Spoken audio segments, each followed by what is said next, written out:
All right, good afternoon, everyone. I'm Jerrid McKenna, assistant to the city manager. Sorry for the delay. I know we're about 10 minutes late. We're waiting for everybody to get on, and I think Yolanda's on now so that she has all the questions prepared for the end. So what I'm going to do here is first welcome you. Thank you for tuning in. I know the first episode you learned about the city's incorporation, and today I have the pleasure of taking you around one of our departments, which is the city manager's office. In the city manager's office, we're responsible for overall administration of all of our departments, as well as HR, communications, legislative relations, and then public safety. So a lot of topics to cover today. I'll keep it brief, but what I want to do is take you on a quick tour of our admin office so you can meet some of our staff. Let's do it.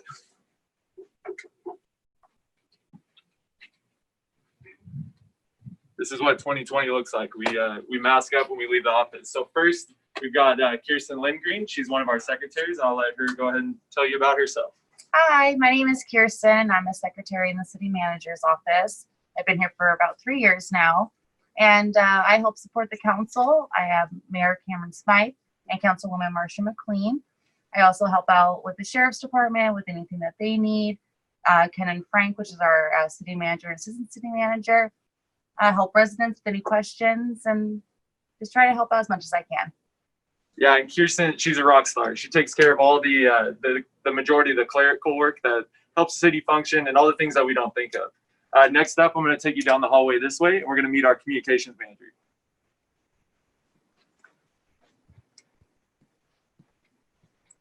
All right, and this is Carrie Lujan. Hi, how we doing?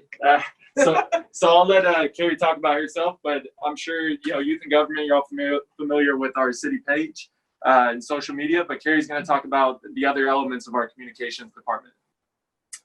Thank you for joining us this afternoon. So the city's communication department, I like to think that we tell the city's story, and we do that through social media, through press releases, through articles, through our Seasons magazine, the State of the City newsletter. We also write a lot of articles and speeches, and generally make sure the community knows all of the great work that the city does. And it's a great organization to work for. We have a lot of people that have been here for a really long time because they enjoy it so much. And I don't think Jerrid shared with you how he got started with the city. I'm saving that for later. Is that the end? Yeah. Okay, so make sure you follow us on all of our social media pages. We post important updates as well as share information about different city projects, opportunities, classes, and all the great things the city does. All right. And so I'll take you on, thank you, Carrie. I'll take you on a little walk down our other hallway. And while I do that, I'll talk a little bit about how I got started at CMO. In CMO's city manager's office, that's how we talk in acronyms in government. So you'll get used to that. So I started in the city manager's office about 6 years ago.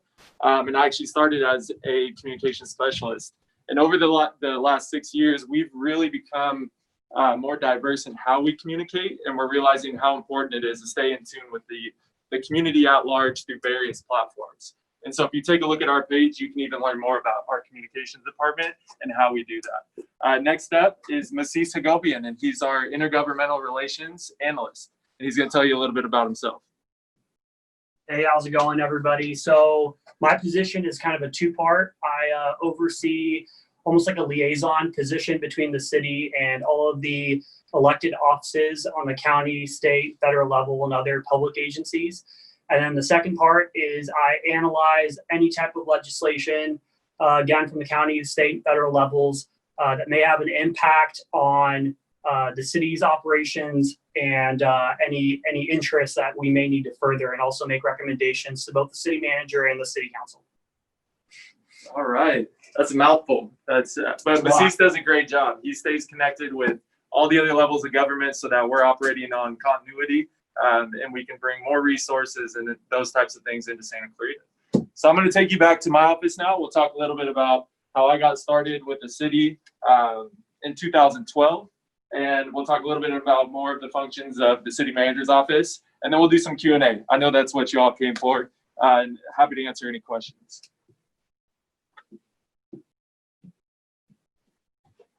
And I'm hoping you all can hear me with my mask on that whole time. So as I said, I started in 2012. I actually grew up in Santa Clarita, was a resident of Canyon Country. And so I went to college, got my undergrad in business management from CSUN after going to COC for 2 years.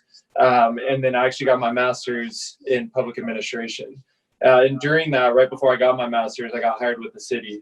And I started as a program specialist in youth sports. So, you know, and it's hard, I can't interact with any of you, I can't see any of your faces, but, you know, that's sort of where everybody starts out with their first interaction with government in this community, is through our sports or recreation programs or events. And so I got the kind of the ground level view there with the city, and then got promoted in 2015, like I said, to communications, and then have been working at admin for about 5 to 6 years. Rose up through an administrative analyst to a management analyst, and then now I'm the assistant to the city manager. In my primary role, I work with public safety. I'm the liaison with our sheriff's department. I'm also the city's budget officer. I coordinate the development of the annual budget every year. I also oversee some of our strategic planning, the long-term strategic plan. So right now we're going through wrap up of our 5-year strategic plan, Santa Clarita 2020. And I lead sort of coordinating the measurement and evaluation of that plan on a quarterly basis. And then finally, I'm our local homeless liaison. The city doesn't provide direct social services, but we do work with the various nonprofits throughout the community to make sure those underserved populations have the services and resources that they need. And so thank you. I just want to thank all of you again for taking the time to get plugged in with what's going on at the local level and just be interested in what's going on. We're always here. We pride ourselves on answering every phone call, answering every email.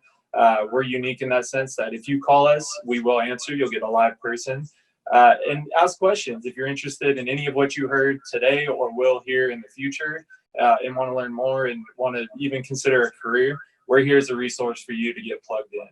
And I think with that, we can do any questions if you have those. Once we figure out how that works. I think Yolanda, are you on there? Hi, this is Tori, actually. Garrett's working to see if he can unmute the participants, but while we wait, we did receive some questions via email prior to the session, so I'll go ahead and get started with one of those. Sounds great. What are some of the similarities and differences between the city manager role and the mayor role? Yeah, so the best way that I can describe this is I think more people are familiar with like a private structure of business. And so in the private sector, you'll have a corporation that has a board of directors who provide the long-term vision and overarching goals for the organization. And then you have the CEO who's kind of the day-to-day and then executes on those broad-based goals and missions. That's the exact setup that we have in government. So the council, out here as a part-time council, they set the long-term vision and goals, and then the city manager is the day-to-day executive officer that works with the other department heads, gives them their mission and goals to carry out the overall mission of the council. So really like a CEO board of directors setup. Sounds good. Okay. And just a reminder, if you all have a question, you can click I think there's a raise hand feature, and we'll just work to unmute you and let you ask your question to Jerrid. Okay. While we wait, we have another question from our email that says, where do city funds come from and how are city funds distributed? Yeah, great question. So, and I'll preface this with that information on our budget, just being, budget officer. Our full 300-page document, if any of you are interested, is always posted online on our website, and where you can see all this information. But to answer your question, we've got about a dozen different revenue streams that come into the city. The primary ones being sales tax, property tax, and then transit occupancy tax. And with that, we also collect fees for recreation programs that subsidize the cost for that program. Sales tax is usually our leading source of revenue that comes in. Obviously, with the current environment, that was the one revenue source that took the biggest impact. But we do have other stable revenue sources as property tax and things of that nature. Where the money goes, we always keep a balanced budget, so we never exceed the money that's coming in any given year that goes out. The money that goes out goes towards operation of all the services that residents get, whether that be public safety, which is contracted with the sheriff's department, transit services, the landscape maintenance that goes out, our programming, events, all of the services that the city touches are funded through those revenues that come in. I think that answers it. Yeah. Yes, thank you. Absolutely. And I don't see any questions, so we'll just keep going down the email list. What are some of the upcoming projects that you're most excited about? Yeah, so for me, as I mentioned, managing sort of the measurement of Santa Clarita 2020, we're in the final year of that strategic plan, and we're starting to see the largest projects we've ever seen. So I think most exciting for me, also being in the public safety world, is the new sheriff station that's going in on Golden Valley over by the sports complex that we have. It's a fascinating building. If anybody hasn't gone by to see it recently, it's vertical construction is going up. It's a massive endeavor, exceeding $50-60 million in partnerships with other funding sources and the LA County to get that project done.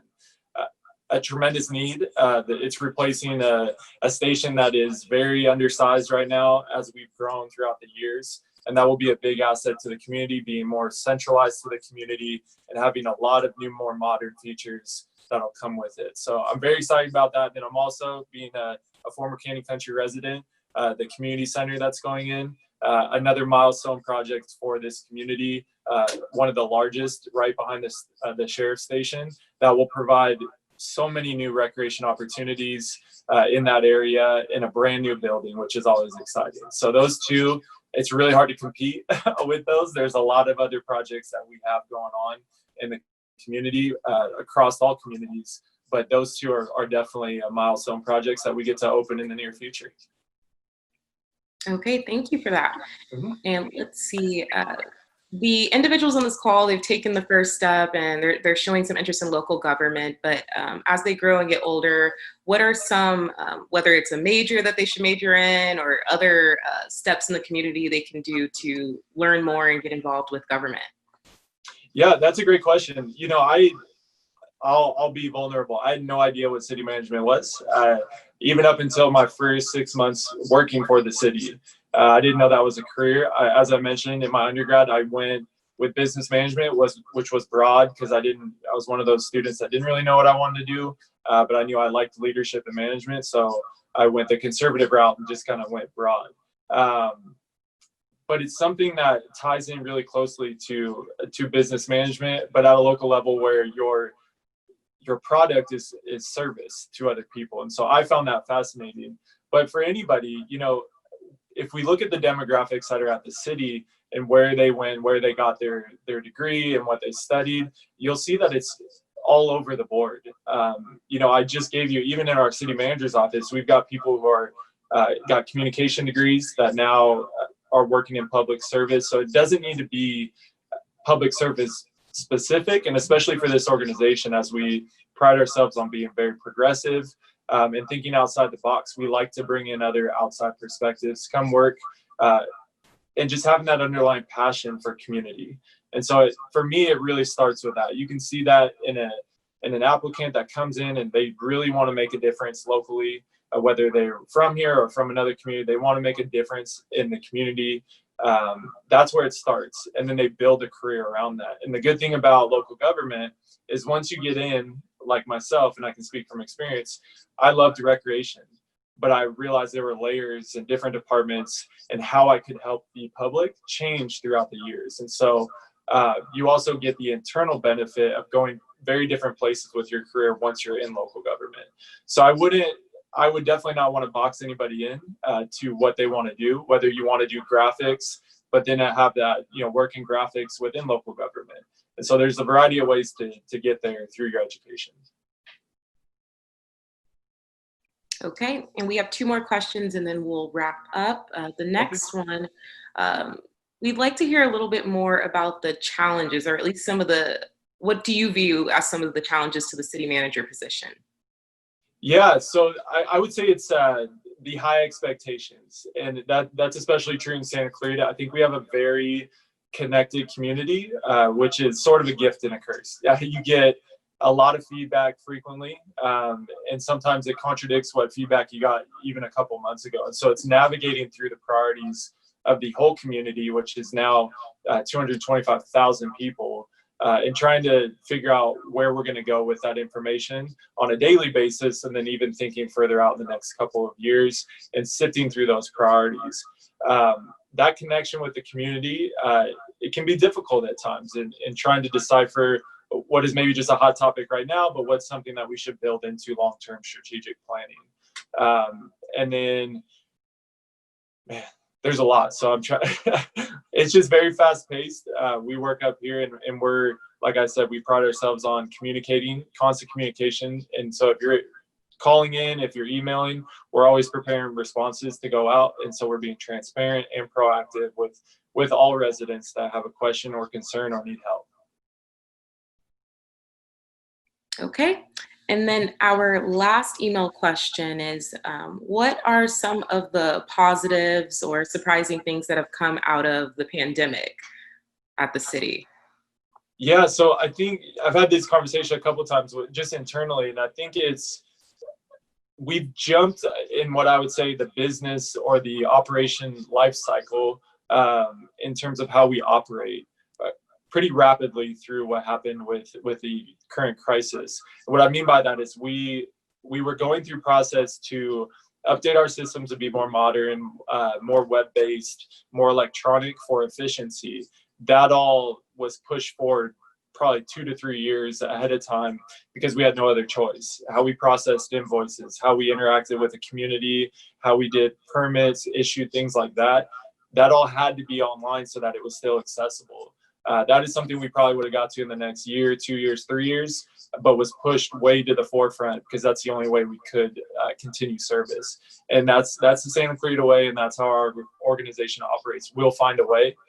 We won't just say we're going to shut down. And so we put that to the test, and it was a huge benefit, I think. And now that's a long-term operation, and it's proving to be very efficient for the end user, which is the residents.